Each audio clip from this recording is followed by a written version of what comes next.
All right, so we figured it out. This guy right here has way too much weight on the control board. All right, I'm up here in the attic and I am having an issue with the furnace. Now the questions that I went through, it was first things I troubleshooted is making sure power is on. The other components are, hey, is that igniter coming on or not? And you'll see it in a second. I just turned it back on, so it'll call for heat here soon. And then this guy is the sensor that also is kind of loops around, goes this way, perpendicular. I rubbed that off, but it had, some divots in it. And so I basically just replaced that. And I don't have a picture of it here, but it was like $7 on Amazon. So I just replaced that. Still didn't work. All right, so the question that I was going through is, what do I do from here? And so I've gone through a number of things. I checked if this, I don't know exactly what this is, but a valve, if this works. And basically I just pulled this off and I sucked on it. All right, so now I'm seeing that igniter goes, but it is not pulling in heat. So what I'm doing is I grab this multimeter right here. I see, yep, this thing is pulling power while that's on. Okay, so this exhaust fan is on. This main fan is on. This exhaust fan just pulling out right there out of the house. And while that's on, this continues calling for power. And so what that means is that the circuit board down here is working. Because it is sending power to this. The problem is this valve, gas valve, appears to be having an issue. So that will be the next step, is fixing that. What I was saying over here though is that this guy, if I pull this off and then you just suck on it with your mouth, you'll be able to hear it click into place. And so I did that. That was fine as well. I believe that's just a safety mechanism. And so this is really what I've narrowed it down to, since it is calling for power. I was able to kind of put my fingers in here, and there's no vibration or propane coming out. I think that's the only place I can really check. As you'll see, it's starting to light again. There's just no power going to it. I mean, no propane going to it. So what I will be doing is I took a picture of the back of this. I kind of stuck my phone in the back there and snapped a photo of it. And it looks like there's kind of a universal part and then the original manufacturer part. So I'm going to look at that and see how soon I can get one out here. And I'll be swapping this out. Hopefully I've got a furnace by the time my wife and kids come back from Disney World. All right, so I got it. I had to get it locally because like shipping was going to take forever.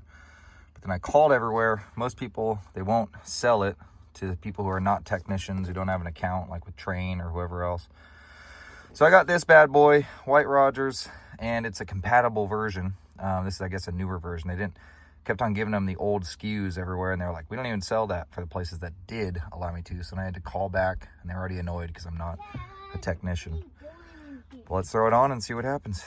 I am so bad at remembering to record the videos. So this guy was a pain to get off of here. So I finally got it off. As you can see, this thing's all gunked in. Maybe that was part of it, but eventually I figured it out. I also don't work with gas stuff a lot. So it was a learning process. So I got it off, and then I had to take off this assembly right here.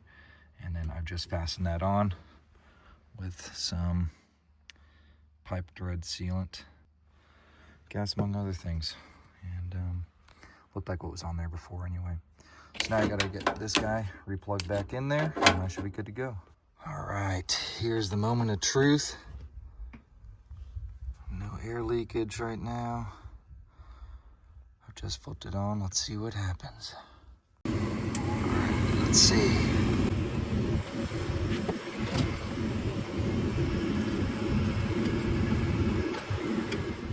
It did not light. And something I did, because now the igniter wasn't working. So I don't know if, like, when I was taking this off, maybe I did something. So I reached back down there to, like, see if it was, like, out of place or disjointed. And then here it is.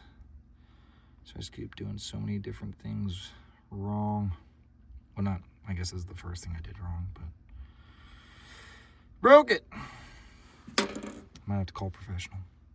The reason I am thinking I should call a professional is because when I changed that out, it was not, the igniter was not turning on before it snapped. I don't know if it broke before then, but I feel like I'm going to go down a rabbit hole of trying thing after thing after thing. So I might just see how much it costs, and then we'll continue this journey, if so.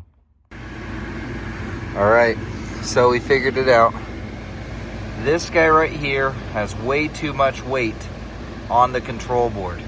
So if you listen, lift it up, listen closely. There it goes.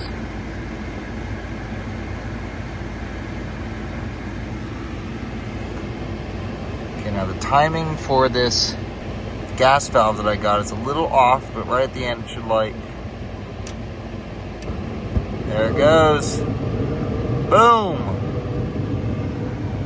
Now watch, as soon as I let this go, oh, it's holding right now. But here's the trick.